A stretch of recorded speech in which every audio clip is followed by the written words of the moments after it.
The letter arrived on an ordinary Tuesday, wedged between a pizza flyer and an overdue electric bill.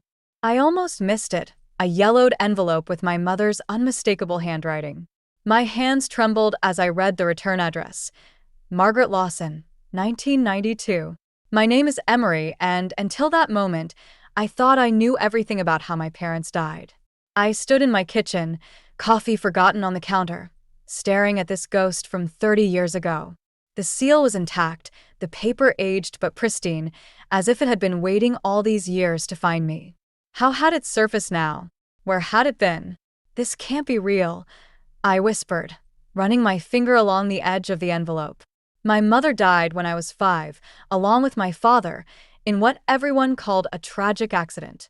A car crash on a rainy night, at least, that's what Uncle Gideon had always told me. The phone rang, making me jump. Lydia's name flashed on the screen. Ink? Are you coming to book club tonight? Sarah's making those amazing lemon bars again. My voice caught. Something came up. A letter from my mom. Silence crackled over the line. Your mom? But that's impossible. It's dated 1992, 3 months before they died. I finally worked up the courage to open it, the paper crackling beneath my fingers. Lydia, I need to read this. I'll call you back. I hung up before she could respond and unfolded the letter with shaking hands. The words blurred before my eyes, then snapped into focus. My dearest Emery, if you're reading this, something has happened to your father and me. Robert discovered something at work, something dangerous. He's been gathering evidence, but Uncle Gideon knows. We're planning to leave town tonight, but if we don't make it, the truth is in the library. Look for the book your father always read to you. You'll know which one. Be careful who you trust. Even family can betray you. All my love. Mom. The coffee mug slipped from my hand, shattering on the tile floor. My quiet life as a small-town librarian suddenly felt like a facade, hiding something darker underneath. The accident that killed my parents, was it really an accident? My phone buzzed again. This time it was Uncle Gideon. Emery, I just heard the most curious thing from Jasper. Something's about a letter. My blood ran cold. I hadn't told anyone except Lydia, and that was barely 5 minutes ago. How did Jasper know? I don't know what you're talking about, I lied, surprising myself with how steady my voice sounded. I'm actually heading to work. Ah, yes, the library. Following in your father's footsteps, aren't you? His laugh felt hollow. Why don't you come by the house this weekend? Cora's been asking about you. I'll think about it, I said, already knowing I would go, not for the invitation but for answers. Wonderful. Oh, and Emery? Be careful with old papers. They have a way of falling apart when handled Carelessly. The line went dead before I could respond. I stared at my phone, then at the letter in my hand. The threat in his words was clear as day. My mother's warning echoed in my mind. Be careful who you trust. Even family can betray you. I folded the letter carefully and slipped it into my pocket. The book my father always read to me, The Secret Garden. Of course. He read it so many times I could recite entire passages from memory. Tomorrow, I would start searching the library's archives. But tonight, I needed to make copies of this letter and hide them somewhere safe. Because one thing was crystal clear. Uncle Gideon knew something about my parents' death, and he didn't want me digging into the past. Too bad for him. I've spent my whole life around books, and if there's one thing I know how to do, it's research. Whatever truth my father discovered, whatever secret cost my parents their lives, I'm going to find it. And God help anyone who tries to stop me. Uncle Gideon's estate looked exactly as I remembered, a sprawling Victorian mansion that seemed to judge everyone who approached it. I sat in my car, watching shadows move behind the curtained windows, my mother's letter burning a hole in my jacket pocket. The front door opened before I could knock. Aunt Cora stood there, perfectly coiffed as always, but something about her smile seemed strained. Emery, darling, what a lovely surprise. She pulled me into a hug that lasted a beat too long. As she drew back, she whispered, Be careful what you say. The walls have ears. Before I could process that warning, Jasper appeared in the hallway. My cousin looked more like his father every year, same sharp features, same calculating eyes. Well, if it isn't our favorite librarian. Finally decided to grace us with your presence. Jasper, I nodded, keeping my voice neutral. How's the family business? Thriving. Unlike some career choices I could mention. He smirked, then turned toward his father's study. Dad's waiting for you.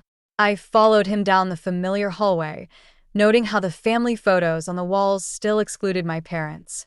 It was as if they'd been erased from the family history, except for one small picture I'd never noticed before. My father, standing with Uncle Gideon outside what looked like an office building, both smiling. But my father's smile didn't reach his eyes. Uncle Gideon sat behind his massive desk, reading glasses perched on his nose. He didn't look up when I entered. Sit down, Emery. Jasper, give us a moment. Jasper hesitated, then left, closing the door with unnecessary force. So, Uncle Gideon said, finally meeting my eyes. Let's discuss this letter of yours. I never said I had a letter. He laughed, but it wasn't a warm sound. Come now, we both know better. Your mother was always protective, always worried about things she didn't understand. Like what got her killed? The words slipped out before I could stop them. His expression hardened. Careful, Emery. Some questions are better left unasked. Your parents made choices that put them on a dangerous path. I tried to warn them. Warn them about what? He opened a drawer and pulled out a familiar book, The Secret Garden. My breath caught. Looking for this? Jasper found it in the library archives yesterday. Interesting notes your father left in the margins. My hands clenched into fists. That belongs to me. Does it? Everything in that library belongs to the Price Family Foundation. Your father was merely an employee. He tapped the book's cover, though he did leave some fascinating breadcrumbs. Tell me, what exactly are you hoping to find? The truth. The truth? He stood, walking to the window. The truth is that your father was a good man who got involved in things beyond his understanding. The truth is that your mother enabled his paranoia instead of helping him see reason. The truth, dear niece, is that sometimes accidents happen for a reason.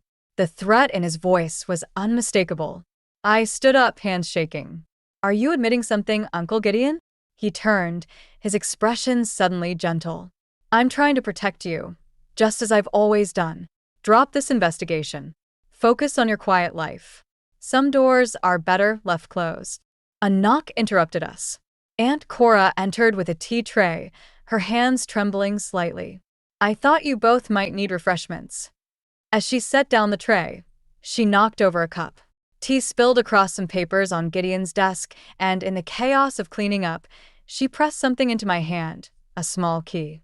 Clumsy me, she said, but her eyes met mine meaningfully.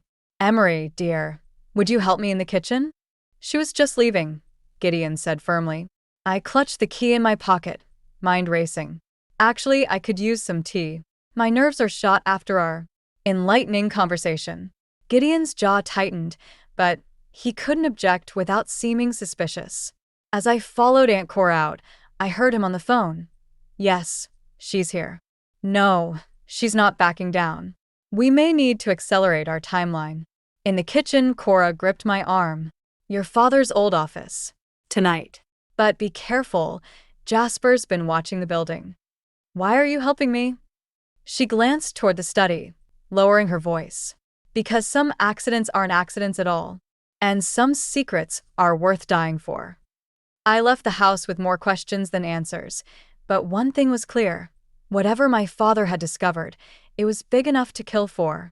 And someone in my family had already proven they were willing to do just that.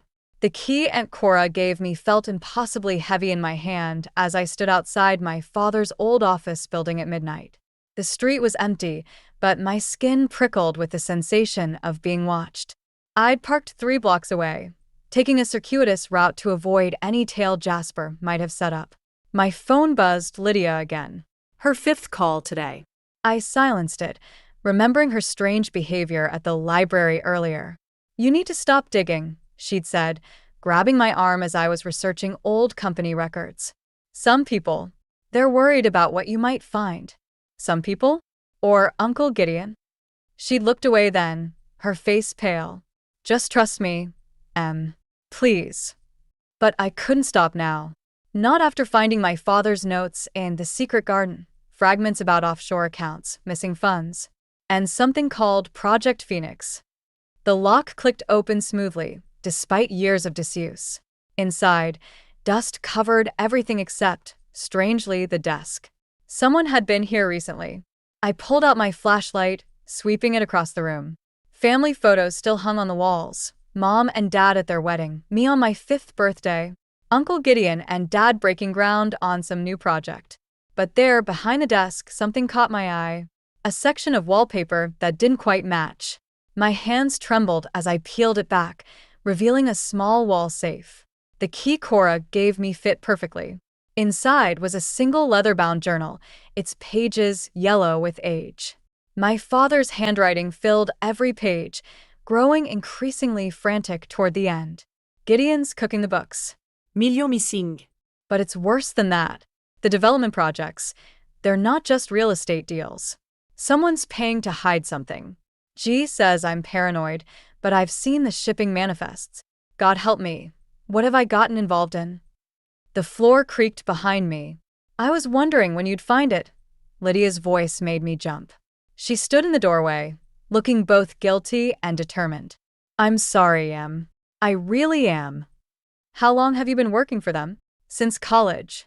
Your uncle. He paid for my mother's cancer treatment. I owed him. She stepped closer. But I never wanted this. I never wanted anyone to die. My blood ran cold. What are you talking about? Your parents, it wasn't supposed to happen that way. Gideon just wanted the evidence gone. But Jasper. She swallowed hard. He took things into his own hands. The journal felt like it was burning through my fingers.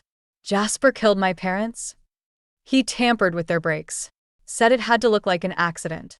Tears streamed down her face. I've been carrying this secret for so long. When you started investigating, Gideon ordered me to stop you. But I can't. I can't keep lying. Footsteps echoed in the hallway. Lydia's eyes widened in panic. He followed me. You need to go. Now. I shoved the journal into my bag, but before I could move, Jasper appeared in the doorway. His face was eerily calm. Hello, cousin. Finding anything interesting? Stay back, I warned, backing toward the window. He laughed, low and dangerous. You know, I always resented how Uncle Robert treated you like his precious little princess, while treating me like an outsider. Even though I was the one who understood what this family needed. What this family needed was the truth. I spat. The truth. He stepped closer. The truth is that your father was weak. He would have destroyed everything my father built. I did what needed to be done. By killing my parents? By protecting our legacy. He lunged forward, but Lydia grabbed his arm. Run, she screamed. I didn't hesitate. I crashed through the fire escape door, taking the stairs 2 at a time. Behind me, I heard a struggle, then Lydia's scream cut short. My car was too far. I ran instead toward the main street, the journal clutched to my chest, my father's last words echoing in my mind. Now I knew the truth, or at least part of it. But that truth had already cost 3 lives. As I disappeared into the night, one thought burned in my mind. Jasper might have killed my parents, but Uncle Gideon had given him the motive. And I finally had proof of both their crimes. The question was, would I live long enough to use it? I hadn't slept in 36 hours. My father's journal lay open on my kitchen table, its revelations keeping me awake along with endless cups of coffee. The morning news droned in the background until a familiar name caught my attention. Local businesswoman Lydia Monroe was found unconscious outside her office building early this morning. Police suspect. I knocked over my coffee, reaching for the remote. Lydia's photo filled the screen, her professional headshot smiling back at me while the anchor described her suspicious fall. My hands shook as I dialed the hospital. I'm sorry, but Miss Monroe isn't accepting visitors, the nurse said. Please, I'm family. I lied, desperation creeping into my voice. Her family's already here. Her mother and Mr. Price have been with her since admission. My blood ran cold. Uncle Gideon was there already. Of course he was. My phone buzzed with a text from an unknown number. Storage Unit 247. Riverside Complex. Code 1992. Come alone. See. Aunt Cora. But could I trust her? After Lydia's accident, every shadow looked like a threat.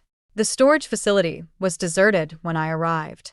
Unit 247 stood at the end of a long row, security camera conspicuously dark above it. I punched in the code, my birth year, I realized, and the door rolled up with a grinding sound. Inside, stacked boxes filled most of the space, each one labeled with project names I recognized from Dad's journal. But it was the wall of photographs that made my heart stop. Surveillance photos. Dozens of them. My parents outside their house. Dad at his office. Mom at the grocery store. Me at the library, taken just last week. Years of surveillance, meticulously documented. Shocking, isn't it? I spun around. Jasper stood in the doorway, hands in his pockets. How long have you been following me? Following you? Oh, cousin, you really don't understand. He stepped inside, glancing at the photos. This was never about you. This was about legacy. About who deserves to carry the price named forward. By murdering my parents? By protecting the family business. Your father was going to expose everything, the money laundering, the offshore accounts, all of it. Dad couldn't see it, but I knew what had to be done. And Lydia? His face hardened. She made her choice. Just like you're making yours. I backed away, bumping into the boxes. You won't get away with this. I have the journal, the evidence. You have nothing. He slammed his hand against the wall. That journal? Those photos? They're copies. The originals are safe. Insurance, you might say, against people who think they can destroy what we've built. A shadow moved behind him. Aunt Cora appeared, holding something metallic. That's enough, Jasper. He laughed. Really, Mom? The concerned Anne act? Tell her the truth. Tell her who took those photos. My world tilted. Aunt Cora? She wouldn't meet my eyes. I did what I had to do. To protect my son. My family. Your family? The betrayal felt like physical pain. You watched them die. You helped cover it up. I made a choice, she whispered. Just like you need to make one now. Walk away, Emery. Please. Before anyone else gets hurt. I looked between them, aunt and cousin, mother and son, and saw the truth. There was no justice to be found here. Only survival. The journal goes public tomorrow, I said, forcing steel into my voice. Everything. The surveillance, the money, the murders. Unless. Unless what? Jasper sneered. Unless you confess. Both of you. Clear my parents' names. Let the truth come out. Or what? You'll destroy the family? I thought of Lydia in her hospital bed, of my parents' crashed car, of years of lies and manipulation. The family's already destroyed. I'm just deciding who goes down with it. The security light flickered outside, casting strange shadows across Jasper's face. For a moment, he looked terrifyingly like Uncle Gideon. You know, he said softly, you really are your father's daughter. He reached into his jacket, and I realized too late what that meant. The last thing I saw was Aunt Cora turning away as Jasper raised his arm. Some choices, it seems, run in the family. I woke up to the steady beep of hospital monitors and Uncle Gideon sitting beside my bed. My head throbbed where Jasper had struck me, but that pain was nothing compared to the weight of betrayal crushing my chest. You're lucky the security guard found you, Gideon said quietly. Though I suspect luck had nothing to do with it. My throat felt like sandpaper. Where's Jasper? Gone. Along with Cora. He handed me a glass of water, his hands trembling slightly. They emptied the storage unit before police arrived. Quite thorough, actually. Just like they were 27 years ago. I studied his face, searching for any sign of deception. You knew? About my parents. I suspected, but suspicion without proof. He trailed off, looking older than I'd ever seen him. Your father came to me the night before he died. Said he had evidence of something terrible. I told him to wait, to let me handle it internally. The next morning, They were dead. He nodded, pulling something from his jacket, a flash drive. This was in your father's desk. The original copies of everything. I've kept it all these years, waiting. For what? For someone brave enough to finish what Robert started. He placed the drive on my bedside table. Or foolish enough. The door opened and a nurse entered, followed by Detective Sarah Chin. I recognized her from the local news. Miss Lawson, she said, notebook ready. Feel up to answering some questions about your attack. Gideon stood. My niece needs rest. Your niece needs justice, Chin countered. Just like Lydia Monroe. Interesting timing, don't you think? 2 attacks, both connected to your family business. I caught Gideon's subtle flinch at Lydia's name. Something clicked. How is Lydia? I asked. Stable, Chin replied. She's been asking for you. Says she has something important to tell you about Project Phoenix. Gideon's face went pale. I should call my lawyer.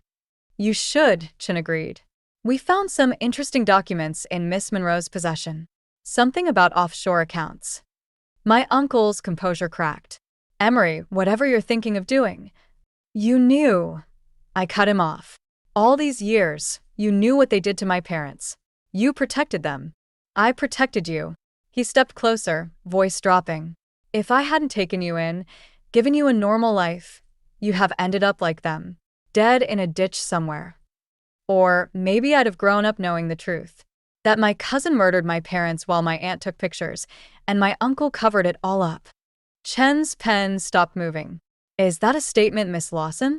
The flash drive felt heavy in my hand. One piece of evidence that could destroy everything, my family, my life, any chance of peace. Actually, I said, meeting Gideon's desperate gaze. It's a confession. But not just mine. I turned to Chin. I'd like to make a deal. I have evidence of decades of corporate fraud, murder, and conspiracy. But I want immunity for one person. Who? Lydia Monroe. She tried to warn me, try to stop this.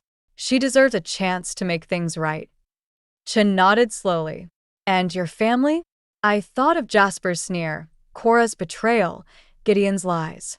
Family. What a poisonous word that had become. They made their choices, I said, gripping the flash drive tighter. Now I'm making mine. Gideon moved toward the door, but Chen's partners were already there, blocking his exit. You'll regret this, he warned. Some secrets are meant to stay buried. Like my parents? My voice cracked. No more secrets, Uncle Gideon. No more lies. It's time everyone knew exactly what kind of family the Prices really are. As they led him away, I saw something I'd never seen before. Fear in my uncle's eyes. Not for himself, but for what was coming. Because he knew, just as I did, that this was only the beginning. The truth about Project Phoenix was still out there, waiting to burn everything down. And this time, I'd make sure no one escaped the flames. The police interview room felt colder than my hospital room. Detective Chin spread photos across the table, surveillance shots from the storage unit, crime scene photos from my parents' accident, and new images of Jasper and Cora boarding a private plane. They're gone, Chin said. Left the country this morning. But that's not our biggest problem. She slid another photo forward. Uncle Gideon, slumped over in his holding cell. He had a cyanide capsule. Old school but effective. The note he left. She hesitated. It was addressed to you. My hands shook as I unfolded the paper. Emery, Project Phoenix was your father's idea. Ask Lydia about the children. I'm sorry I couldn't protect you from the truth. Gee. The children? My head spun. I need to see Lydia. She's missing. Chen's words hit like physical blows. Disappeared from her hospital room an hour ago. Security cameras show her leaving voluntarily. That's impossible. She could barely walk. Unless she was never really injured. Chun leaned forward. We found this in her apartment. She pushed forward a photograph I'd seen before. My parents with Uncle Gideon outside an office building. But now I noticed something in the background. A young Lydia, holding her mother's hand. Her mother didn't have cancer, Chin continued. She worked for your father's research division. Project Phoenix wasn't about money laundering. It was about genetic experimentation. On children. The room tilted. I remembered Lydia's words at the storage unit. Some choices run in the family. My phone buzzed, a text from an unknown number. Library basement. Midnight. Come alone if you want to understand why they had to die. It's a trap, Chin warned. Of course it is. I stood up. But it's also my only chance to end this. I'll send backup. No. Lydia will see them coming. She's been playing us all along. I touched the scar on my head where Jasper had struck me. Besides, I'm done hiding from my family's sins. Chun grabbed my arm. This isn't just about your family anymore. We found records, dozens of children, experiments spanning decades. Your parents weren't trying to expose it. They were trying to perfect it. The truth felt like acid in my veins. Everything I thought I knew about my parents, about myself, crumbled. Then why kill them? Because they wanted to stop. Your mother's letter, the one that started all this? It wasn't a warning. It was a confession. I left the station in a daze, the pieces finally falling into place. Lydia wasn't just my friend. She was one of the children. A successful experiment. And now she was finishing what my parents had started. The library stood dark against the night sky. My sanctuary, now a monument to decades of horror. As I approached the basement door, my phone buzzed one last time. Like mother, like daughter. Some experiments run in the family. Check your blood work from the hospital. My hands trembled as I pulled up my medical records. There it was, buried in the DNA analysis. Genetic markers identical to those in Project Phoenix's research files. I wasn't just investigating my family's crimes.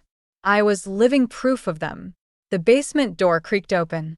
Lydia stood in the shadows, looking nothing like the injured woman from the hospital.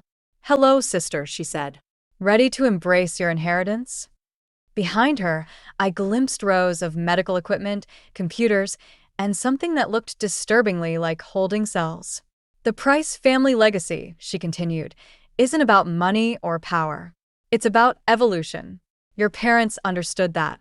And deep down, so do you. She held out her hand, offering a choice. Walk away and live with the truth, or step forward and become part of it. In that moment, I understood why my mother wrote that letter. Not to expose the truth, but to warn me about what I might become. The basement door closed behind me with a final, heavy click. Some choices, it seems, were made for us long before we were born. The library basement hummed with the sound of ancient machinery. Lydia led me past rows of medical equipment, each station marked with familiar names, children I'd grown up with in our small town. They're all like us, Lydia said, her voice eerily calm. Experiments. Successes. The ones who survived anyway. A door slammed behind us. Jasper stepped out of the shadows, looking nothing like the cousin I remembered. His movements were too fluid, too precise. Welcome home, little sister, he sneered. Or should I say, Subject 23? This ends tonight, I said, my voice steadier than I felt. Detective Chun has everything. The files, the evidence. You mean these files? Another figure emerged, Aunt Cora, holding a familiar flash drive. Poor Gideon. Always keeping insurance. Never realizing I had my own copies. The pieces clicked together with sickening clarity. You were the one running Project Phoenix all along. Someone had to continue their work, Cora said, moving to a computer terminal. Your parents were brilliant but weak. They wanted to stop when they saw what they'd created. But you can't stop evolution. Screens flickered to life around us, showing surveillance footage of children, training, fighting, changing. I recognized myself in some videos, too young to remember. Why show me this now? Because it's time to choose, Lydia said. Your parents' death wasn't just about silencing them. It was about triggering your transformation. Trauma activates the genetic modifications. Just like it did for me. For all of us. My head throbbed as memories surfaced. Childhood accidents, convenient injuries, carefully orchestrated losses. They'd been conditioning me my entire life. I won't help you continue this. You already are. Jasper pressed a button, and more screens lit up. Live feeds of the town. Every book you've handled in that library, Every child you've read to, we've been collecting DNA samples, continuing the research. You're the perfect carrier. Horror rose in my throat. Those children will become the next generation, Cora finished. Better, stronger. Thanks to you. No. I backed away, but Jasper moved with inhuman speed, blocking my escape. You can't fight genetics, cousin. I felt it when I hit you at the storage unit, your abilities activating. Just like they did for me when I killed your parents. Something snapped inside me. The rage I'd been suppressing exploded outward. Jasper flew across the room, crashing into equipment. I hadn't touched him. That's it, Lydia whispered. Accept what you are. But in that moment of clarity, I saw what my parents must have seen, the monster their research had created, the legacy they died trying to stop. I reached for the main power terminal, letting the energy build inside me. You forgot something about evolution. What's that? Cora demanded, reaching for an alarm. Sometimes species go extinct. I released everything, all the rage, pain, and power they'd built into me. Electricity arced through the room, destroying 30 years of research in seconds. Jasper lunged, but this time I was ready. We crashed together with superhuman force, years of hidden abilities finally unleashed. This is for my parents, I growled, feeling bones crack beneath my hands. Lydia screamed as servers exploded around us. Cora ran for the emergency exit, but Detective Chen was already there, backed by a tactical team. It's over, I said, watching my childhood friend collapse amid the ruins of our shared nightmare. We're not continuing the cycle. You can't erase what you are, Lydia gasped as officers surrounded her. No, I agreed, feeling the power pulse through my veins. But I can choose what I become. Outside, dawn broke over the library. Chun approached with a tablet. Security cameras caught everything. The world will know the truth now. I watched hazmat teams enter the basement, thinking of all the children who'd never know what was done to them, what they might become. Not everything, I said, feeling the last traces of Project Phoenix burn away. Some secrets should stay buried. I turned toward the sunrise, leaving my family's legacy in ashes behind me. Sometimes the only way to honor your parents' memory is to finish what they started, even if that means destroying everything they built. Some choices, after all, are worth burning for.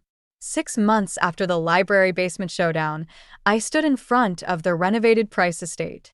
The sign read Lawson Memorial Library and Community Center, my parents' names finally restored to their rightful place.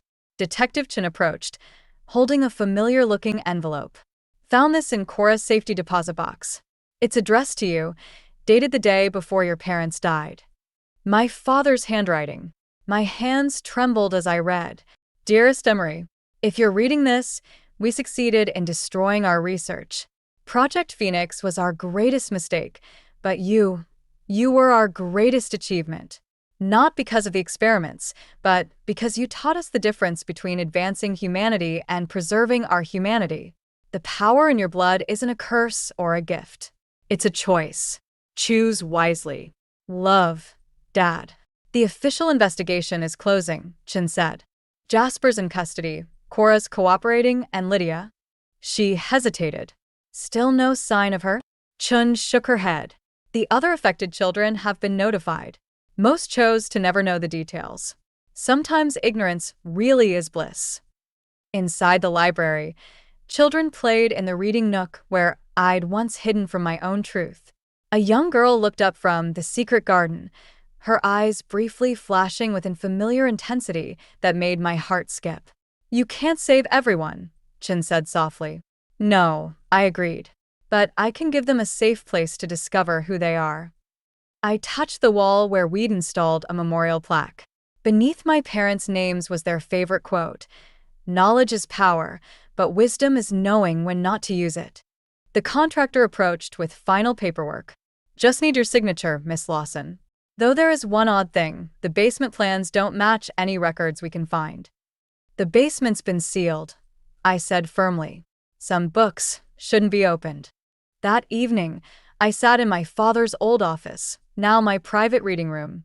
A hidden panel in his desk had revealed one final surprise: a journal documenting every child in Project Phoenix, including genetic markers to watch for. I could continue monitoring them, protecting them from what they might become.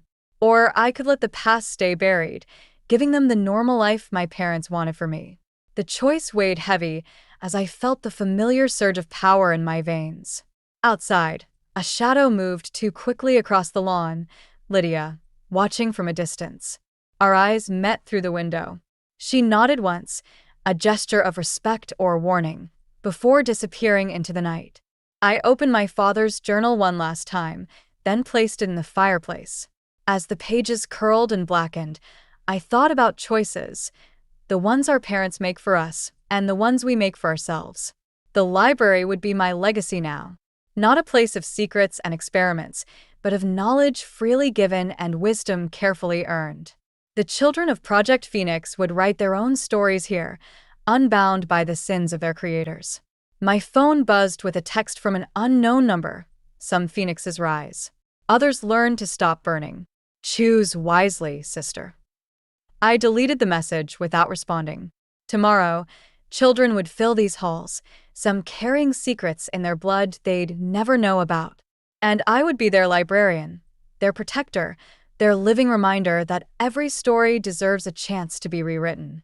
The power thrummed beneath my skin, not demanding to be used, but waiting to be understood. Like the books surrounding me, it was neither good nor evil, just a tool, waiting for its reader to decide its purpose.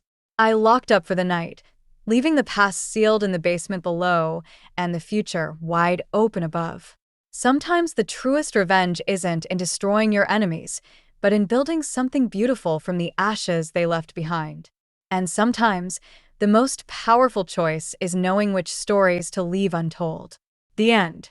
Or perhaps just another beginning. The boxes were gone. All of them.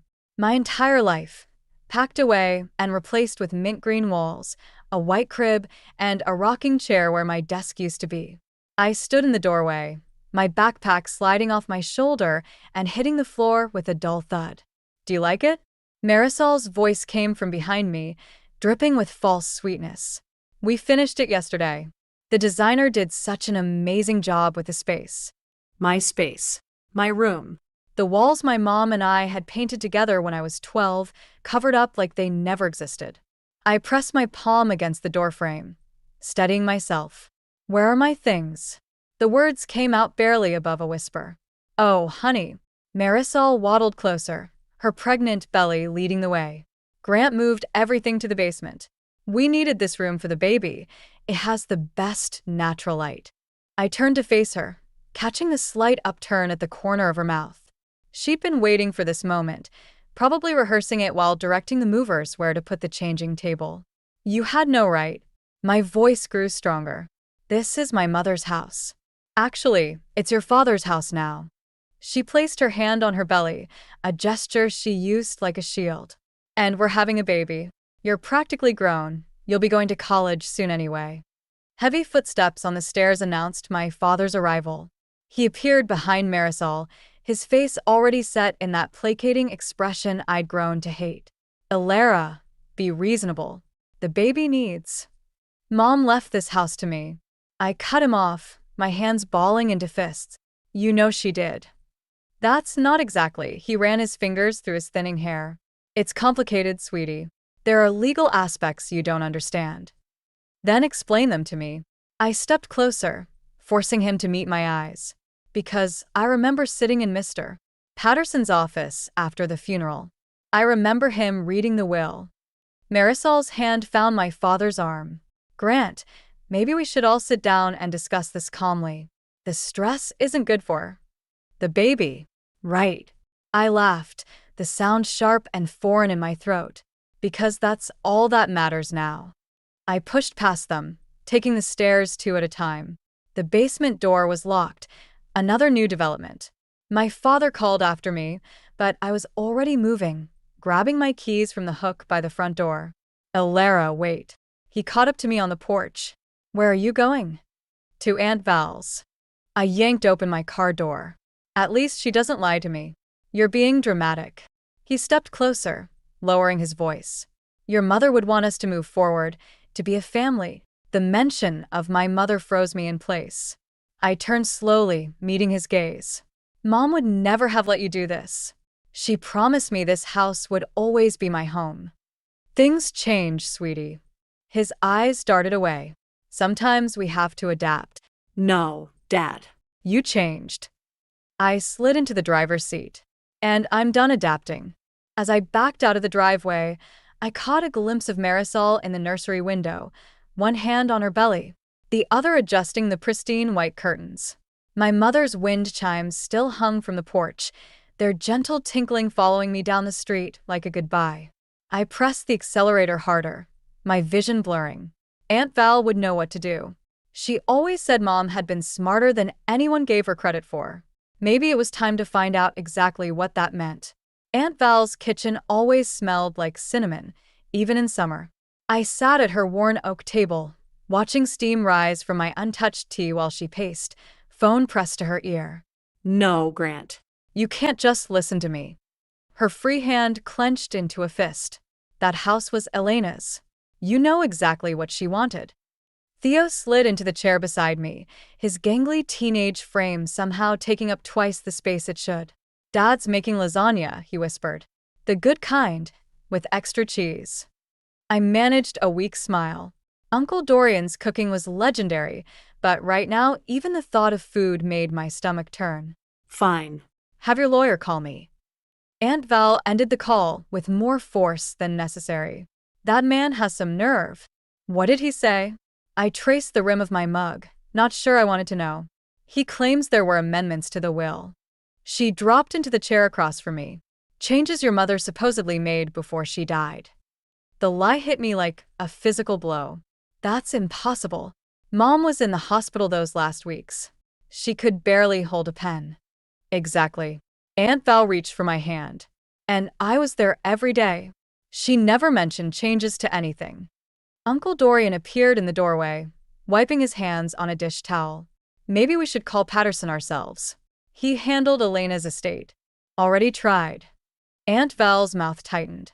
His office says he retired last month. All his files were transferred to some firm downtown. Convenient timing, I muttered. Too convenient. Uncle Dorian pulled up a chair. But your father's not as clever as he thinks. There are always paper trails. A notification lit up my phone, a text from Dad. Come home. We need to talk. I switched off the screen without responding. You can stay here as long as you need, Aunt Val said. The guest room is yours. Thanks. I swallowed hard. But what about school? All my stuff is still locked in their basement. I'll handle that. Uncle Dorian's calm voice steadied me. First thing tomorrow, we'll go get your things. Dad won't like that. Your father's feelings stopped being my priority the moment he locked away your belongings. Aunt Val's tone could have frozen water. Besides, I still have a key. Theo perked up. Can I come? I want to see Marisol's face when… Theo. Uncle Dorian's warning was gentle but firm. Sorry. He slouched back, but I caught his conspiratorial wink. The doorbell rang, making us all jump. Through the front window, I glimpsed my father's car in the driveway. I'll handle this. Aunt Val stood, but I caught her arm. No. I need to face him. I moved toward the door, my legs steadier than I expected. Dad stood on the porch, hands shoved in his pockets like a teenager. Behind him, Marisol waited in the car, her silhouette visible through the windshield. Elera, please. His voice had that pleading tone I'd grown used to since Mom died. Let's work this out. Like you worked out taking my room without asking? The baby has 8 other rooms to choose from. I crossed my arms. Mom's house has plenty of space. His face hardened. Your mother's house is my house now. And until you're 18, you live by my rules. 7 months. I met his gaze. That's how long until I'm 18. Did you think I wouldn't remember what Mom's will said? Something flickered in his eyes, fear, maybe, or guilt. Things aren't that simple. They are to me. I stepped back inside.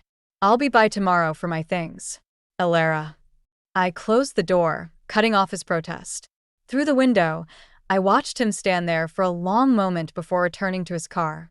As they drove away, I heard Aunt Val on the phone again, her voice low and determined. Yes, I need to speak to someone about contesting a will amendment.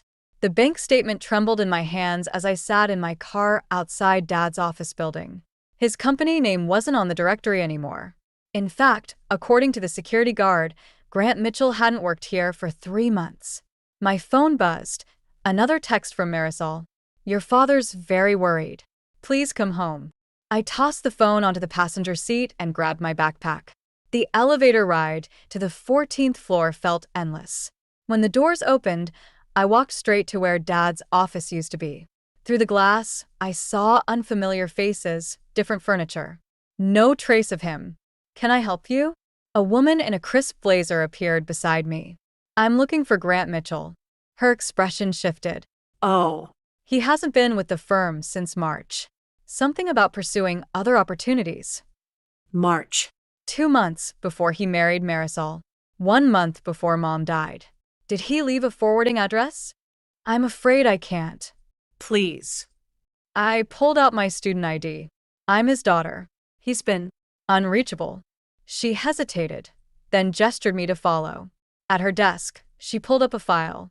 The last correspondence went to a P.O. box. She scribbled the number on a post-it. That's all I can share. Back in my car, I called Aunt Val.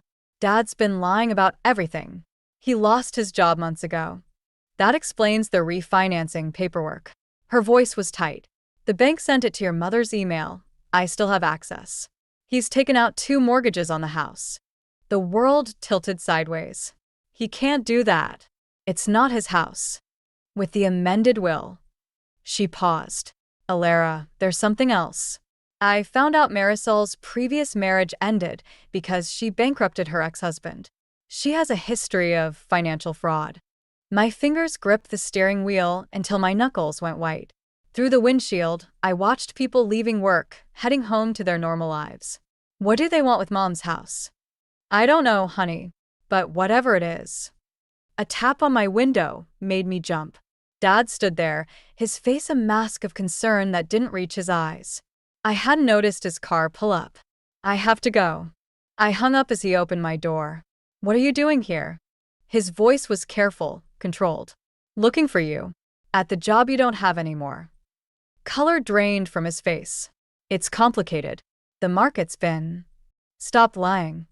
I stepped out of the car, forcing him to back up. Does Marisol know? Or is she just another person you're deceiving? You don't understand what's at stake. He grabbed my arm as I turned to leave. Everything I've done for our family. Our family died with Mom. I yanked free. Now you're just trying to steal what's left of her. The house is an investment. Once the market turns, it's not yours to invest. My voice cracked. Mom left it to me because she knew. She knew you'd do something like this.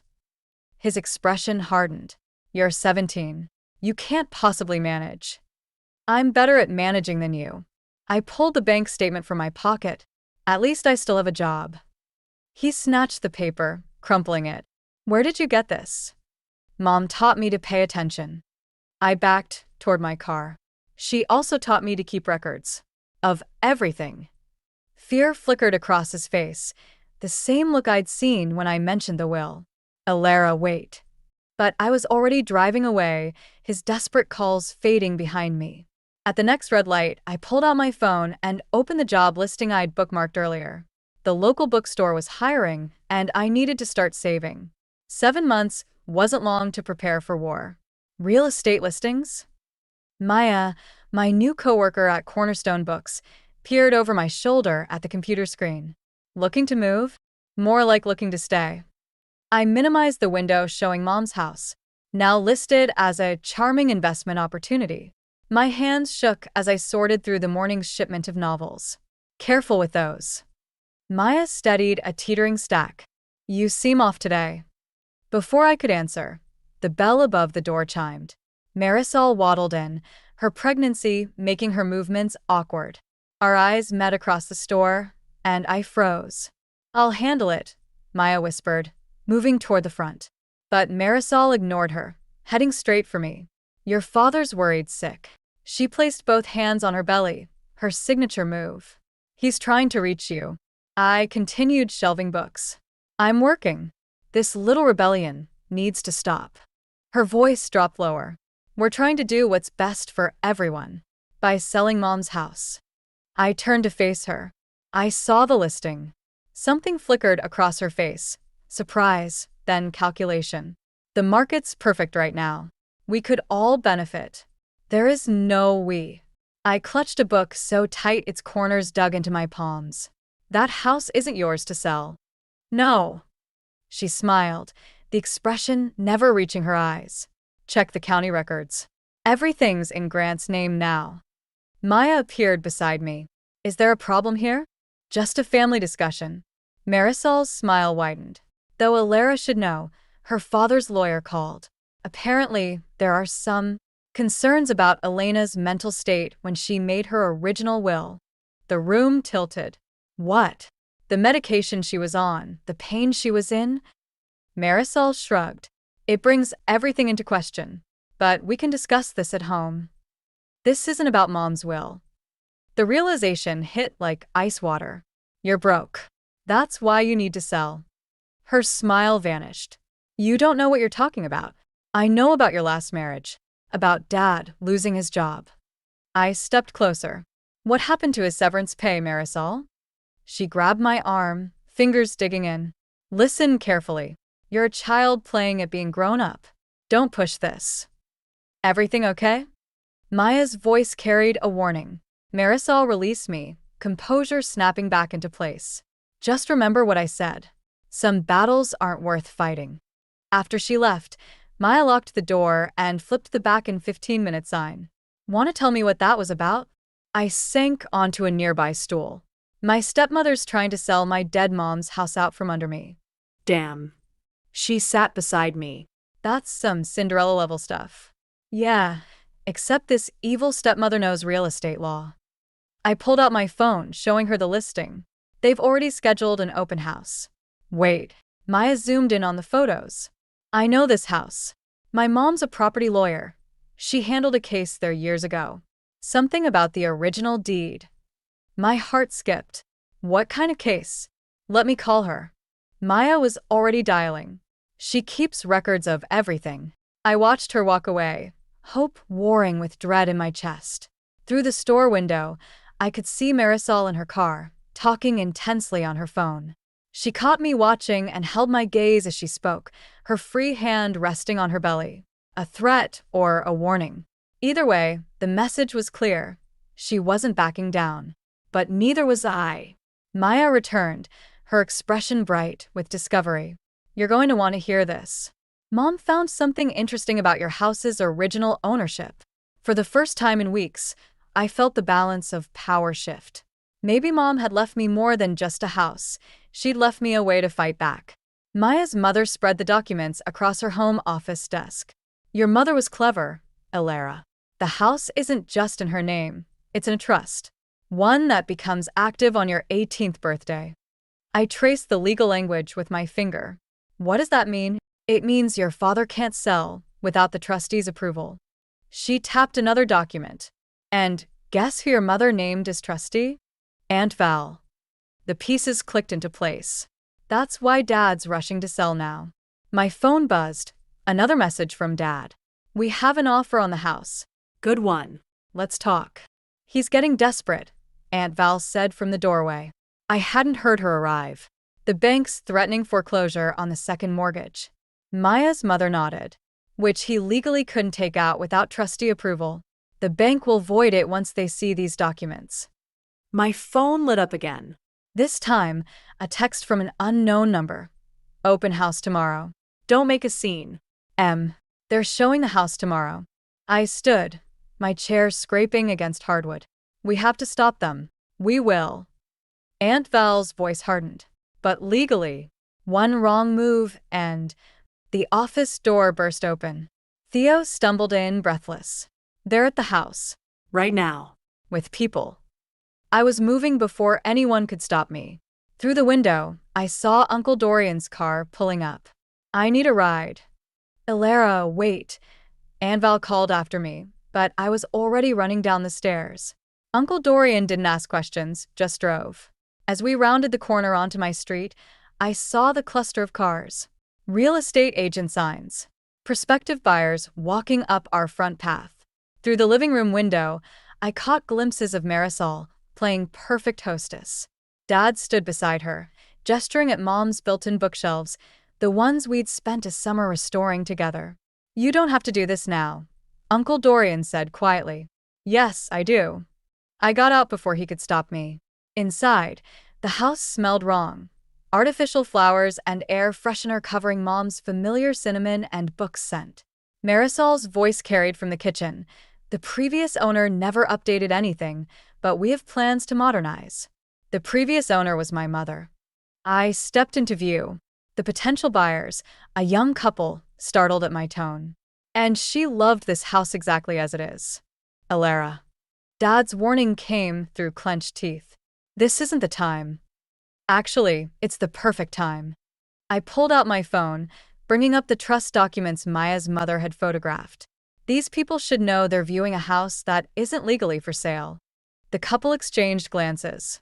Marisol's perfect smile cracked. "Perhaps we should reschedule." "There won't be a reschedule." I turned to the buyers. "This house isn't a trust. One that my father and his new wife have no authority over." "That's enough." Dad grabbed my arm, but I yanked free. "No, it's not enough." My voice shook. "Mom knew this would happen. She knew you'd try to take everything she built. That's why she protected me from you." The silence that followed was deafening. The couple quietly excused themselves, followed by the real estate agent. Through the window, I watched them drive away as Marisol's carefully constructed facade crumbled. "You've ruined everything," she hissed. No. I met her gaze steadily. "I'm just getting started." Dad stepped between us, his face ashen. "We can fix this." "The only thing that needs fixing," I said, heading for the door, "is the locks. And that happens on my birthday." Behind me, Marisol started to cry, real tears this time. But I didn't look back. Some things, once broken, couldn't be fixed. And some shouldn't be. The locksmith's van pulled up exactly at noon on my 18th birthday. Dad and Marisol stood on the porch, watching as Aunt Val handed him the paperwork. Proof of the trust, the eviction notice. Everything legal and binding. "You can't do this." Marisol's voice cracked, her hand protectively over her belly. "I'm 8 months pregnant. You have 30 days. I kept my voice steady, just like we'd practiced. "The law is clear." Dad stepped forward, his face haggard. "Alara, please. We can work something out. Share the house, maybe. Like you shared Mom's memory?" The words tasted bitter. "Or her bedroom. Or my college fund." His flinch told me I'd hit home.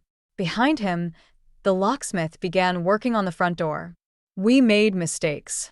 Dad's voice dropped lower. "But this is still your home too. Your brother or sister. We'll have 2 parents." I cut him off. "I only have Mom's memory.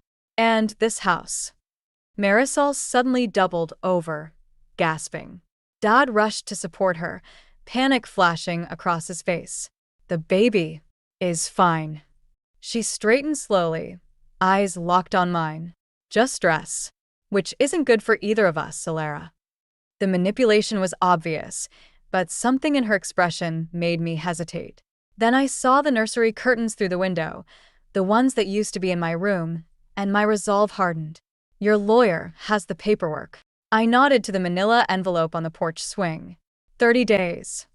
"You'll regret this." Marisol's mask slipped, revealing something ugly beneath. "When you're alone in this big house, surrounded by ghosts. Better ghosts than liars."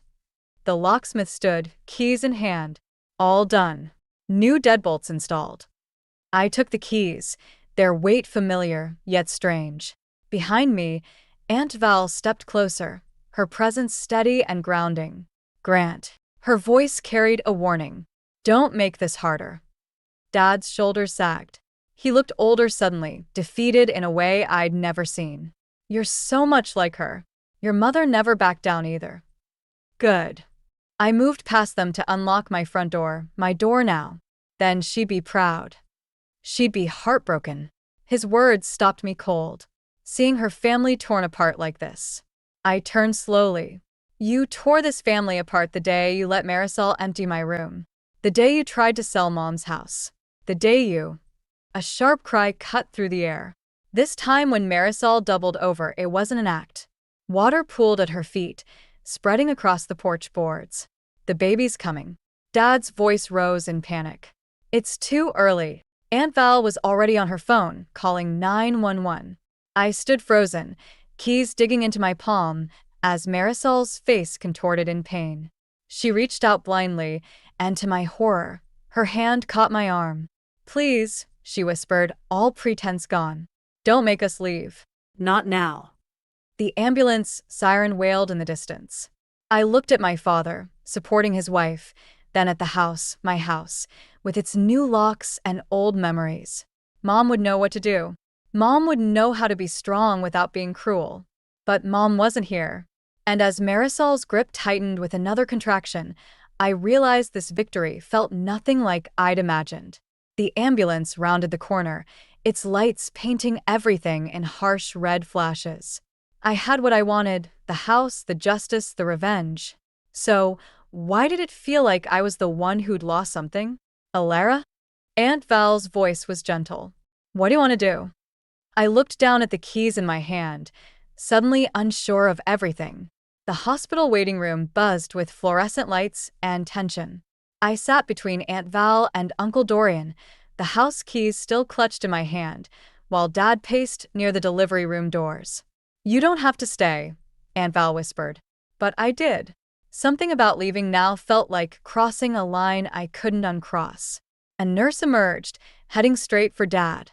Mr. Mitchell? Your wife's asking for you. And she glanced at me. She's asking for Alara too. Dad turned, surprise and hope warring on his face. I stood slowly, my legs unsteady. You don't owe them anything, Aunt Val reminded me. I know. I followed Dad through the doors anyway. Marisol lay in the delivery room, her carefully maintained facade stripped away by pain and fear.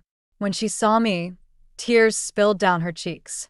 I'm sorry, she gasped between contractions. About everything. I was so scared of being nothing, of having nothing. Don't. I moved closer, not sure if I was stopping her apology or my own response to it. Just focus on the baby. She grabbed my hand suddenly, squeezing hard enough to hurt. Your mother's music box, the one from the mantel. I put it in storage. In the basement. I couldn't sell it. The admission hit harder than any of her previous manipulations. Dad stepped forward, his face ashen. Marisol, what are you talking about? The antiques dealer. She wouldn't meet his eyes. I told you Elena's things were worthless, but I sold them to pay off my debts before the wedding. The room tilted. Mom's things, her collection of vintage books, her grandmother's china, her jewelry, all gone. Get out. Dad's voice shook. Alara, please. But Marisol's grip tightened as another contraction hit. No. Please stay. I need to make this right. The monitor's beeping increased. A nurse rushed in, checking readings. Blood pressure's too high. We need to get this baby out now. Everything accelerated after that. Doctors appeared, voices overlapped, and Marisol's grip on my hand became desperate. The music box, she gasped. Behind the water heater. The key. In the liner. Stop talking, the doctor ordered. Push now. I tried to step back, but Marisol wouldn't let go. Your mother. She came to me. In the hospital. Before she died. Dad made a strangled sound. The monitor's beeping grew more urgent. She made me promise. Marisol's words came between labored breaths. Promise to look after you. I failed. I failed everyone. The baby's first cry pierced the chaos. Marisol's grip finally loosened as they placed the tiny, red-faced boy on her chest. Your brother, she whispered. I looked at this small, innocent thing, born into our web of lies and betrayal. He had Mom's nose, the same one Dad and I shared. His name, Marisol said softly, should be Elena's father's name, like she wanted for her own son. Dad sank into a chair, covering his face. I stood between them, my father, my stepmother, my brother, feeling the weight of Mom's music box key in my pocket. The one I'd found years ago, hidden in my jewelry box with a note, for when you need to remember. The baby squirmed, his tiny hand wrapping around my finger. In that moment, I understood what Mom had known all along. Some things were worth more than houses or revenge. James, I said quietly. Grandpa's name was James. Marisol nodded, tears flowing freely now. James Elena Mitchell. Outside, the sun broke through clouds, casting long shadows through the hospital windows. Like Mom's wind chimes, dancing in the light. Mom's music box sat on my desk, its familiar melody filling my new dorm room. The key had led me to more than just the box. Tucked inside was a letter, written in her final days. My dearest Alara, it began. By now you'll understand why I left the house to you, but perhaps not why I asked Marisol to watch over you. Sometimes the people who hurt us most are the ones fighting their own battles. Your father's greatest fear was ending up like his own father, alone and bitter. Instead, he became exactly that by trying to avoid it. A knock at the door interrupted my reading. James squirmed in Dad's arms as they entered, his 7-month-old face lighting up when he saw me. Someone wanted to see his sister's new place. Dad handed him over, hovering uncertainly by the door. The house feels different without you. That's because I finally cleared out the basement. I bounced James gently. Found some interesting things in storage. His eyes fell on Mom's music box, recognition and shame crossing his face. Marisol told me everything. About selling Elena's things, about the debts. I know. I set James down on my bed, surrounded by pillows. But she also told me where to find the dealers. I've tracked down most of Mom's collection. You shouldn't have to fix our mistakes. No. I met his gaze. But Mom would have wanted me to try. James grabbed the letter from my desk, crumpling it with tiny fists. As I rescued it, Dad caught a glimpse of Mom's handwriting. She knew, didn't she? His voice cracked. About everything. Even before. She knew you were scared. I smoothed the letter. She wrote that fear makes people build walls when they should be building bridges. The silence stretched between us, filled only by James's happy babbling. Finally, Dad spoke. The rental income from a house, it's yours. For college. I know, but I'd rather use it to buy back Mom's things. I picked up James as he started fussing. Some legacies are worth more than money. You sound just like her. He smiled sadly. The apartment Marisol and I found, it has an extra room. If you ever want to visit. James misses you. Just James. His eyes welled up. No. Not just James. I handed him back his son, who immediately grabbed his nose. I have a study group tonight, but maybe this weekend I could come see the apartment. We'd like that. He turned to leave, then stopped. Elena would be proud of you, Alara.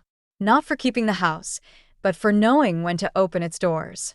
After they left, I returned to Mom's letter, reading the final lines I'd memorized weeks ago. The house is yours, my darling. But don't let it become a fortress.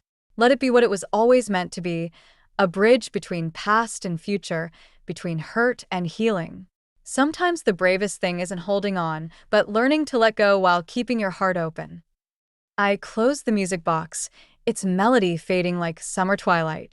Through my dorm window, I could see students crossing the quad, their lives intersecting and diverging like the paths in Mom's garden. Tomorrow, I'd drive to the antique dealer 2 towns over, another piece of Mom's collection waiting to come home. But tonight, I had reading to do, a future to build, and bridges to cross. My phone lit up with a text from Marisol. James rolled over today. Thought you'd want to know. Below it was a video attachment, and despite everything, I found myself smiling as I pressed play. Some bridges, it seemed, built themselves when you weren't looking. The deafening thump of bass greeted me as I trudged up the driveway, my scrubs drenched in sweat after a grueling double shift. Exhaustion weighed on my shoulders, but the thumping music sent a jolt of dread through my veins. I flung open the front door to a scene of utter chaos. "What the hell is going on?" I shouted over the blaring music, taking in the crowd of teenagers spilling out of the living room, red cups sloshing with suspicious liquids. Lucas, my 16-year-old stepson, swaggered into view, a cocky grin plastered on his face. "Welcome home, Ava," he mocked, his eyes glazed with defiance. "We're just having a little party." "A party?" I snapped, my fingers digging into my palms. "You know the rules, Lucas. No gatherings without permission, especially when your father and I are at work." His lip curled into a sneer. "Oh, forgive me for not following the orders of the maid my dad married for her money." Now the jab stung like a slap across the face. I drew in a sharp breath, fighting the urge to retaliate. "Everyone out, now!" I bellowed, pointing toward the door. Lucas scoffed, unfazed by my authority. "Or what? You'll call the cops on me?" He turned to his friends, raising his voice. "Hey guys, let's show Ava here how we treat gold diggers in this house." The crowd erupted in jeers and laughter, their taunts piercing my ears. I gritted my teeth, refusing to be intimidated by a pack of drunken teenagers. "That's it," I growled, pushing past Lucas to grab my phone. "I'm calling your father, and we'll see what he has to say about this." Lucas snatched the phone from my hand, his face contorted with rage. "You're not ruining this for me, you pathetic." His words were cut off by the sound of shattering glass as the phone slipped from his grasp, smashing against the hardwood floor. A hush fell over the room, the tension thick enough to cut with a knife. Lucas met my gaze, his eyes burning with contempt. "Oops," he muttered, a twisted grin spreading across his face. In that moment, the weight of my fatigue melted away, replaced by a simmering fury. I stepped closer, our faces inches apart, and spoke in a low, measured tone. "Clean this up, now, or I'll make sure you regret ever setting foot in this house again." Lucas held my stare for a few seconds before turning away, waving his hand dismissively. "Whatever. Party's over, losers. Get out." As the crowd dispersed, grumbling and shuffling towards the exits, I collapsed onto the couch, burying my face in my hands. The harsh reality of my fractured family settled over me like a suffocating weight. This was supposed to be a fresh start, a chance for Ethan and me to build a life together. But with each passing day, Lucas's resentment grew stronger, threatening to tear us apart from the inside. I had no idea how to reach him anymore. But one thing was certain. If I didn't find a way to bridge the divide, the consequences would be devastating. The next morning, I woke up with a pounding headache, the events of the previous night weighing heavily on my mind. As I made my way downstairs, the shattered remains of my phone lay scattered across the living room floor, a bitter reminder of Lucas's escalating defiance. Ethan was already in the kitchen, dressed in his usual crisp suit, sipping coffee while scrolling through his tablet. He glanced up as I entered, his brow furrowing at the sight of my disheveled appearance. "Rough night?" he asked, his tone tinged with concern. I sighed, sinking into the chair across from him. "You could say that. Lucas threw a party while we were gone." Ethan's expression darkened. "Again? I thought we made it clear that wasn't acceptable." "I did too," I said, my voice strained. "But when I got home, the house was packed with his friends, drinking and making a mess. When I tried to put a stop to it, Lucas..." I trailed off, the memory of his cruel words still stinging. "What did he do?" Ethan pressed, setting down his tablet. I took a deep breath, steeling myself. "He called me a gold digger, said I only married you for your money." Ethan's jaw tightened, his knuckles whitening as he gripped the edge of the table. "That's completely unacceptable. I'll have a talk with him."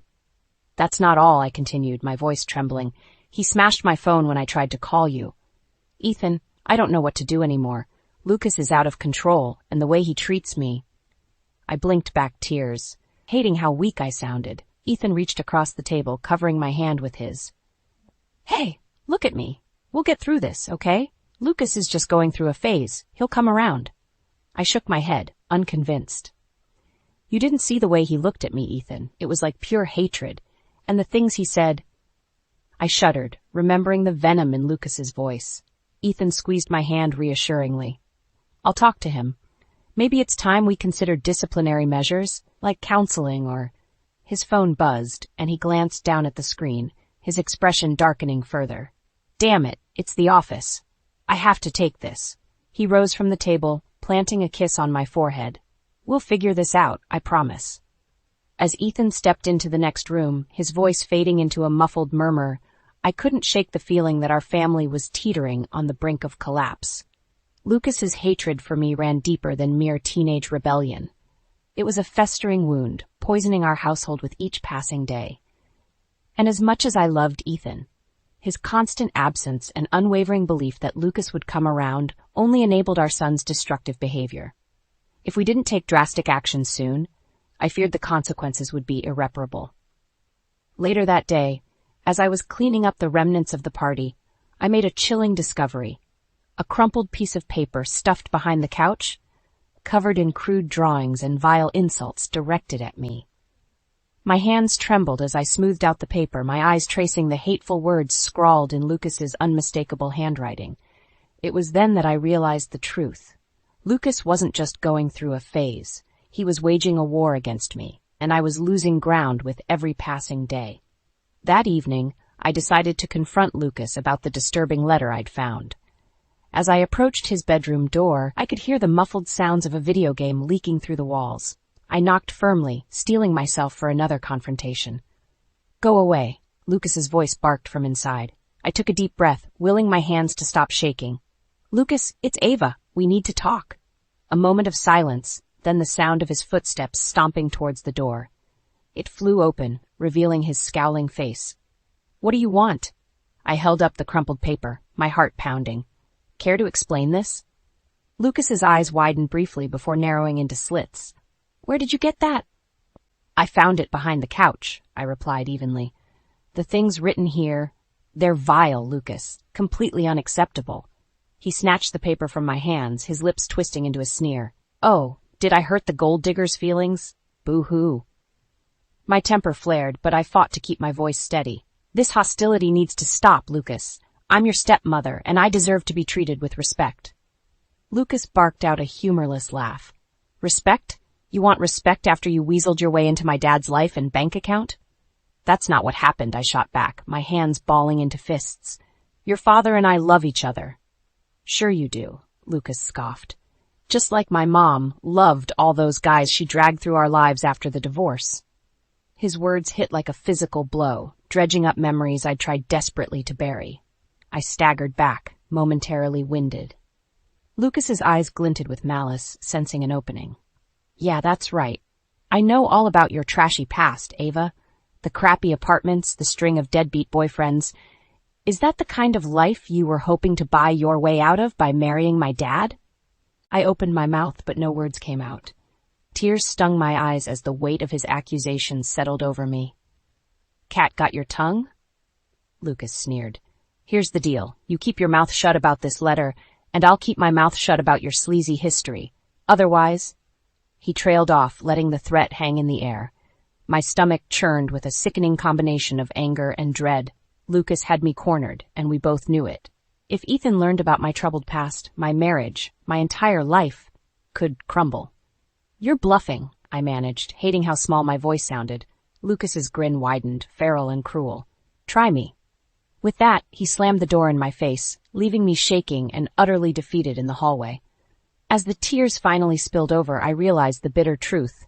My stepson wasn't just a troubled kid acting out.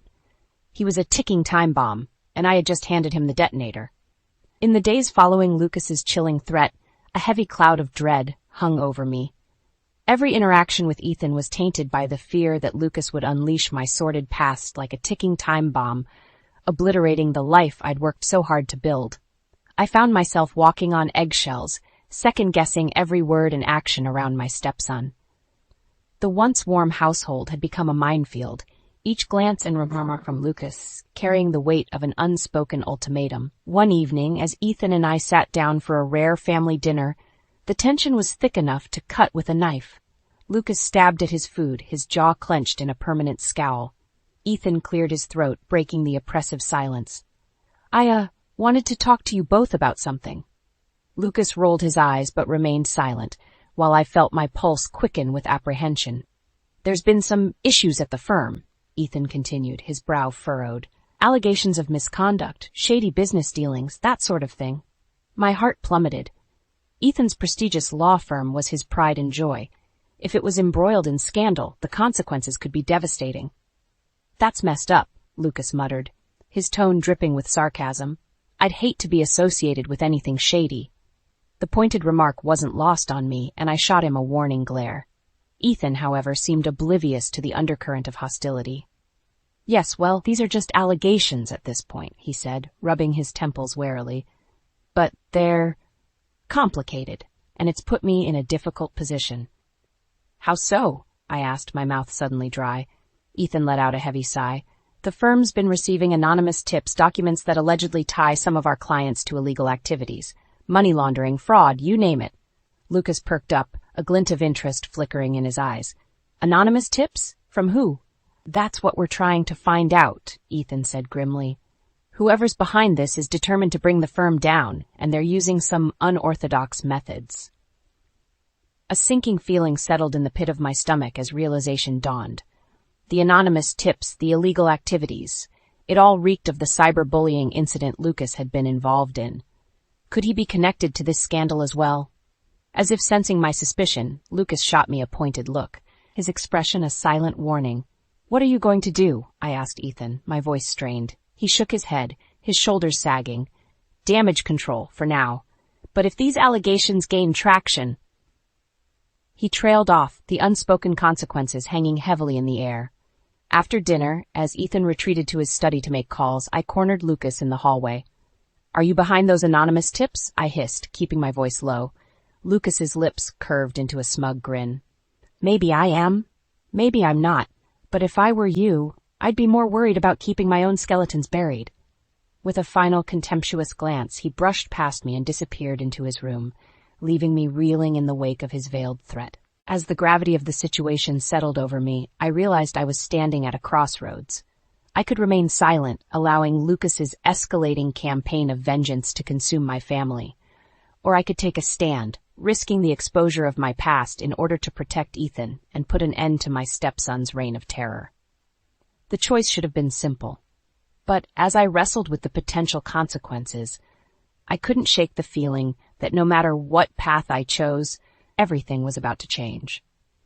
In the days following Ethan's revelation about the firm's scandal, an uneasy truce settled over our household. Lucas remained sullen and withdrawn, his interactions with me limited to furtive glances and loaded silences. Meanwhile, Ethan was increasingly consumed by the mounting crisis at work, spending long hours hunched over his laptop or locked away in tense phone calls. The strain was starting to show on all of us. Ethan grew increasingly haggard and irritable, while Lucas seemed to revel in the chaos, his smug demeanor a constant reminder of the threat he held over me. It all came to a head one evening when I overheard a raised voice coming from Ethan's study. Concerned, I crept closer, straining to make out the words. "Anonymous source has evidence tying us to Palmetto Holdings." Ethan's muffled voice filtered through the door. "Alleged money laundering, fraud, the works." My blood ran cold. Palmetto Holdings was one of the firm's most high-profile clients, a real estate conglomerate with ties to some of the city's most powerful players. If they were implicated in illegal activities, the fallout could be catastrophic. "We need to get ahead of this," Ethan continued, his tone urgent. "Find the source, bury this thing before it destroys everything we've built." There was a pause, then a sharp intake of breath. "Wait, you can't be serious. Involving them? That's playing with fire, Ethan." My curiosity piqued. I leaned closer to the door, pressing my ear against the wood. "I don't have a choice," Ethan said grimly. "They have the resources, the connections to make this go away. Discreetly." A chill ran down my spine. From the cryptic conversation, it sounded like Ethan was considering enlisting some dangerous allies to quash the growing scandal, allies with enough power and influence to make problems go away through nefarious means. As I stood there, rooted to the spot, the gravity of the situation crystallized in my mind. Lucas's veiled threats, the anonymous tips decimating Ethan's firm, it was all part of a calculated campaign of revenge against our family. And now, in a desperate bid to salvage his legacy, Ethan was poised to make a potentially catastrophic decision that could put us all in harm's way. In that moment, I knew I had to act. No matter the cost, No matter the risk of exposing my own past, I couldn't allow Lucas's vendetta to consume us all. It was time to make a choice: protect my family or protect myself. With a steadying breath, I turned on my heel and marched towards Lucas's room, my fists clenched with determination. Enough was enough. I pounded on his door, the sound reverberating through the hallway. "Lucas, open up, we need to talk." There was a shuffling noise from inside. Then the door swung open, revealing my stepson's sneering face. "What do you want?" I stepped forward, invading his space, my voice low and measured. "I know you're behind those anonymous tips. I know you're trying to take down your father's firm." Lucas's eyes widened briefly before narrowing into slits. "You don't know anything." "Don't play dumb with me," I hissed. "Your little revenge scheme has gone too far. Your father is considering making deals with dangerous people to make this go away." A flicker of surprise crossed Lucas's features, but he quickly regained his composure. "So what? Maybe he should have thought about that before marrying a lowlife like you." White-hot anger surged through me, and I fought the urge to slap the smug look off his face. "That's enough. This ends now, Lucas. I'm telling your father everything about the cyberbullying, the threats, all of it." Lucas's jaw clenched, his eyes blazing with fury. "You wouldn't dare." "Try me," I countered, echoing his own words back at him. "I'm done being intimidated by you. If you want to come clean and put an end to this, now's your chance. Otherwise, I'm taking you down with me." We stood there, locked in a tense standoff, the air crackling with barely contained rage. Finally, Lucas broke the silence with a low, menacing chuckle. "You think you've won? You're just getting started, Ava. By the time I'm done, you'll wish you never set foot in this family." With that, he slammed the door in my face, the impact rattling the walls. My heart pounded in my ears as I absorbed the weight of his threat, the promise of a reckoning yet to come.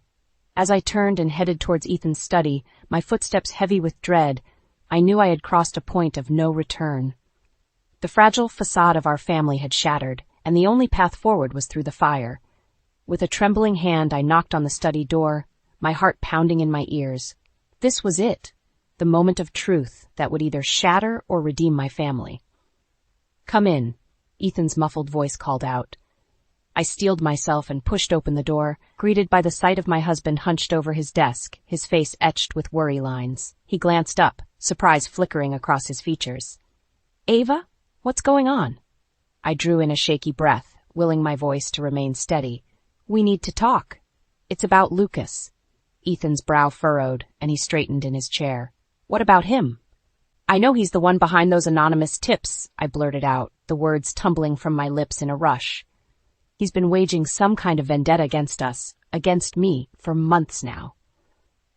Ethan's eyes widened, and he opened his mouth to speak. But I barreled on, the dam finally bursting open.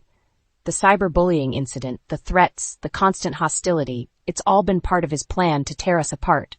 And now with this scandal at your firm, he's taken things to a whole new level. Ethan leaned back in his chair, running a hand over his face. "Slow down, Ava. What are you talking about? Lucas wouldn't do something like that." "Wouldn't he?" I countered, my voice rising. "Look at how he treats me, Ethan. The names he calls me, the things he says about my past. He's been holding that over my head for months, threatening to expose me if I got in his way." Ethan's expression hardened, and he rose from his chair, his hands clenched at his sides. "Are you telling me my son has been blackmailing you, and you didn't think to mention this sooner?" "I was trying to protect our family," I pleaded, my eyes stinging with unshed tears. "I didn't want to believe Lucas was capable of something like this, but the evidence is right in front of us.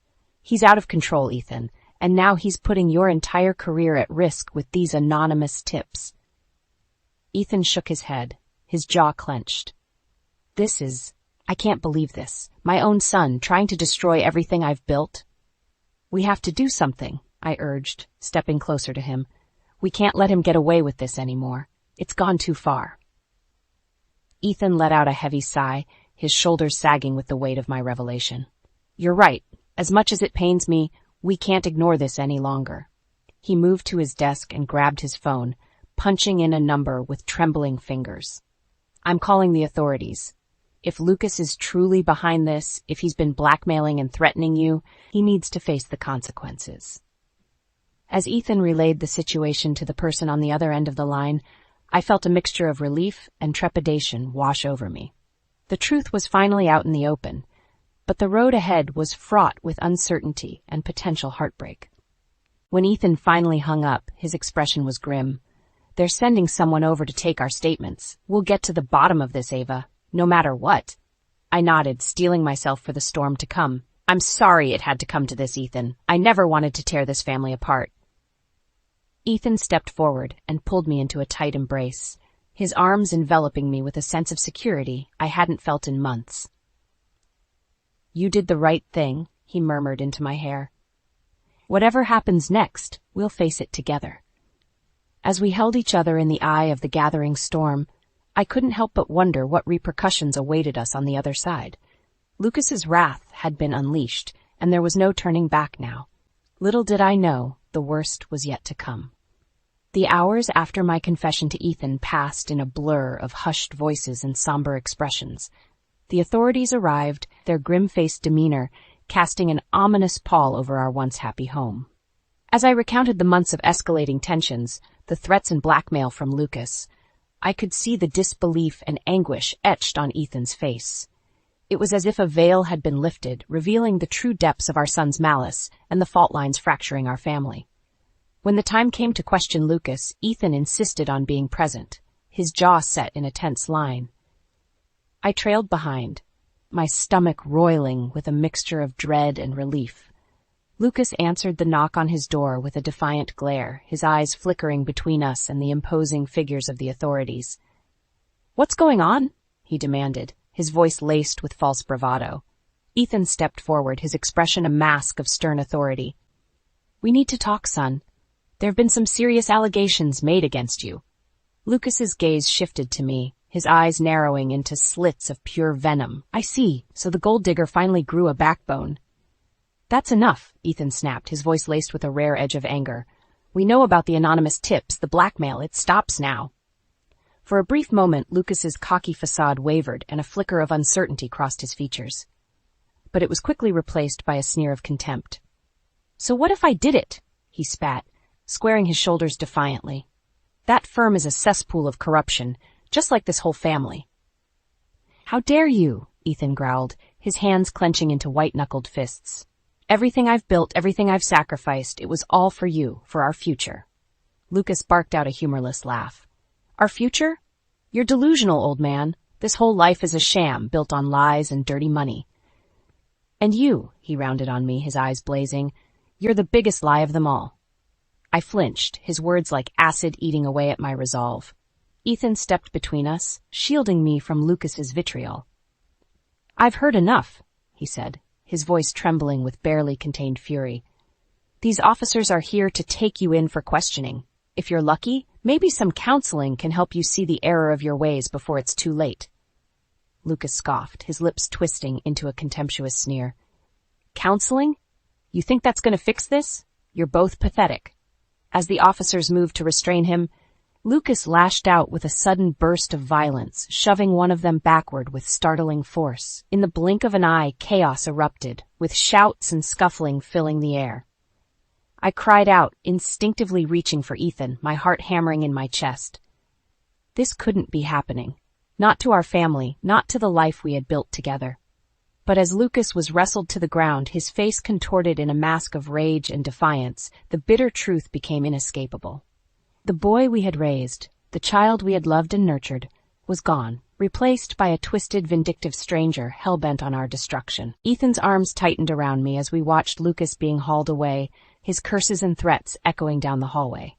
In that moment, the weight of our shattered reality crashed down upon us, suffocating and inescapable. "I'm so sorry," I choked out, tears streaming down my face. I never wanted it to come to this. Ethan's expression was one of utter desolation, a man stripped bare of his illusions and forced to confront the harsh light of truth. "Neither did I," he rasped, his voice thick with emotion. "But we can't run from this any longer. Lucas needs help, real help, before it's too late." As we clung to each other in the aftermath of our son's cataclysmic downfall, I couldn't help but wonder if Lucas had already ventured too far down the path of darkness to ever find his way back. And if he hadn't, if redemption was still possible, what price would we all have to pay to attain it? The days following Lucas's arrest were a blur of anguish and uncertainty. Ethan and I drifted through our once vibrant home like ghosts, the weight of our shattered illusions pressing down upon us. As the legal process unfolded, the full scope of Lucas's actions came to light. The cyberbullying, the anonymous leaks decimating Ethan's firm, and the depths of his hatred towards me. Each new revelation was a fresh wound, tearing open the fragile scabs we'd formed over our fractured family. Ethan threw himself into his work, burying his pain beneath endless files and damage control meetings. I knew he was struggling, grappling with the reality that the son he had loved and sacrificed for had become a stranger consumed by bitterness and rage. As for me, I found solace in the familiar rhythms of my nursing shifts, losing myself in the comforting routines of caring for others. It was a welcome reprieve from the turmoil that awaited me at home, where every room, every corner seemed haunted by the specter of our broken family. Eventually, the legal proceedings reached their conclusion, and Lucas's fate was sealed. He was sentenced to a year in a juvenile correctional facility, along with mandatory counseling and community service upon his release.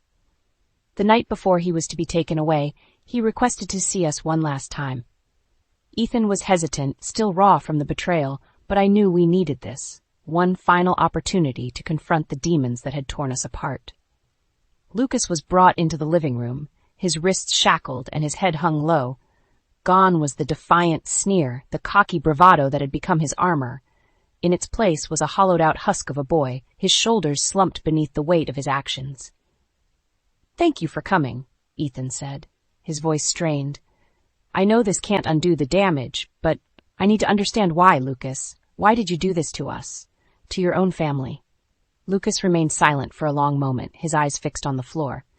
When he finally spoke, his voice was barely above a whisper, laced with a weariness that seemed to age him beyond his years. "I was angry," he said, the words falling heavily. "At you, at Mom, at the whole world. When she left, when you moved on with Ava, it felt like a betrayal, like you were both just leaving me behind." He lifted his gaze, and the anguish in his eyes was like a physical blow. "I know it's not an excuse. What I did was unforgivable, but I was so consumed by my own hurt, my own rage, that I couldn't see anything else." Ethan pressed his lips into a tight line, his eyes glistening with unshed tears. "Son, if I'd known how you were feeling, how much you were struggling." Lucas shook his head, a rueful smile tugging at his lips. "Would it have made a difference?" "I was too far gone, Dad. Too wrapped up in my own twisted idea of revenge to listen to reason." His gaze shifted to me, and for the first time I saw a glimmer of genuine remorse in his eyes. "Ava, I don't know if I'll ever be able to make amends for the way I treated you, the things I said, the threats." He trailed off, swallowing hard. "I was a monster, plain and simple, and you didn't deserve any of it." I felt tears prickling at the corners of my eyes, and I willed myself to hold his gaze, to meet the rawness of his confession with grace.